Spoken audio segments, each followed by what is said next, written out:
Welcome. Thank you for coming back, or if this is your first time, my name's Asada Cole. I have been inspired by the Lord just to write to Christian mothers, wives, or just single Christian women a journey that I am on, as well as inspiration to those who are just wanting to connect with God and just letting you see what I go through as a Christian or my experiences with other people and what I've heard. And I do this just because I know we're busy. And so sometimes it's hard to read a blog, but this is another opportunity. You can just listen as you go about your day. So I'll get right into it. This one is titled Being Free to Dream. What has been like one of your wildest dreams? Like if nothing was holding you back, such as a career, family, or whatever it may be, what would you do? So I had to think about that recently. And for me, I would have been a dancer, a consultant, a counselor, a traveler, meeting new people and making connections to connect other people, or maybe even a realtor. I know not all of those dreams, or those different careers, but the thought of just being free to dream of what I would like to try is the whole idea. So then you think about it. Okay, so why haven't I done any of these things? And for me, the answer was fear. Fear stopped me from a lot. Some of those roles are not consistent. It's not safe. You have to try different things. You don't know what the next paycheck's going to look like. Would you get insurance? I mean, all of this flooded my brain. And fear is what choked me. I also had to think about, okay, I have this African mother that came from West Africa to, have a better life, had a child, and push education all the time. So how do I tell her, hey, Mom, I just want to be a dancer, or just figure out what life has for me and just go with the flow? That was not going to be a conversation that would have been well received. Because society, especially in America, tells you that people of color need an education in order to be successful in this world. At the same time, I have to remind myself, as a Christian, who am I living for? And why am I trying to prove myself to anyone? And at the end of the day, who's going to determine my success? And what is success? Seriously, right? So all these things were going through my mind.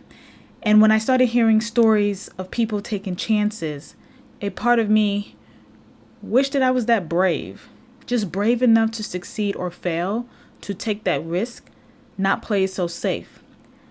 At times I imagine that type of freedom.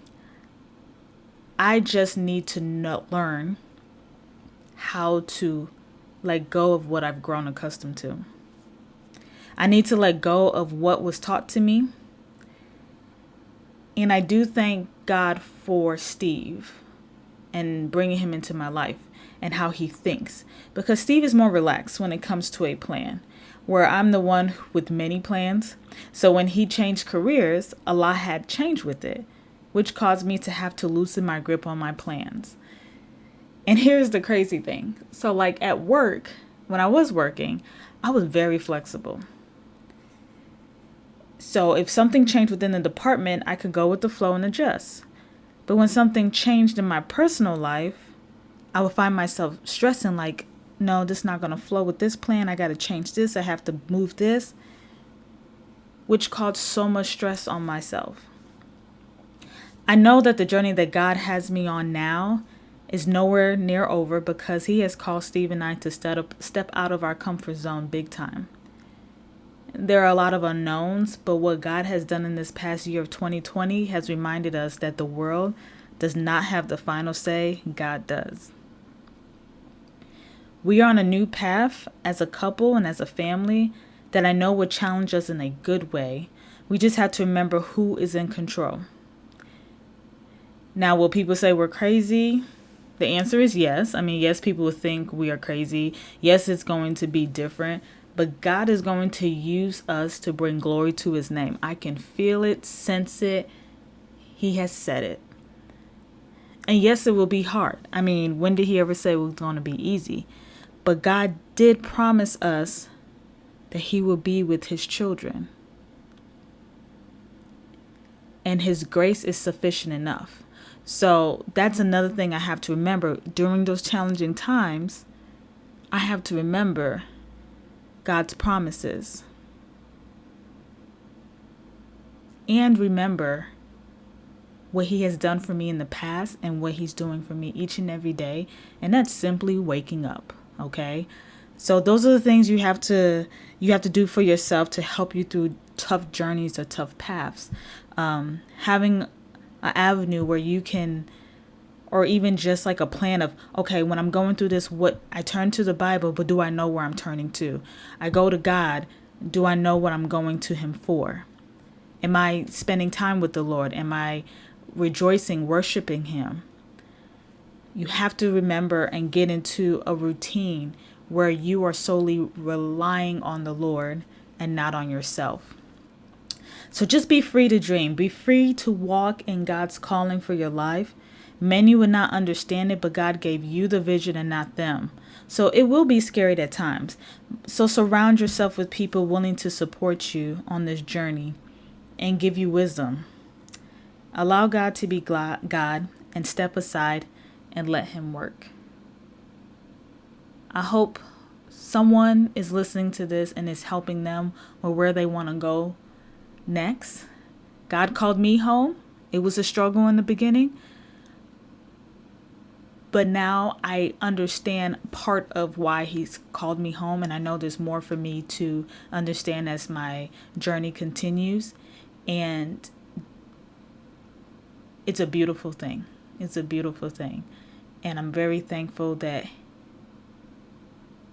he continues to walk with me, because I don't deserve anything that he's giving me. But I'm so thankful of what has happened this past year, even though I did lose some people during this, family members. But it has also opened my eyes and how I need to lean on the Lord more for everything. When I say everything, everything. So, love you guys. Comment below if you want to have a dialogue. You can also visit my website at www.coledlifestyle.com.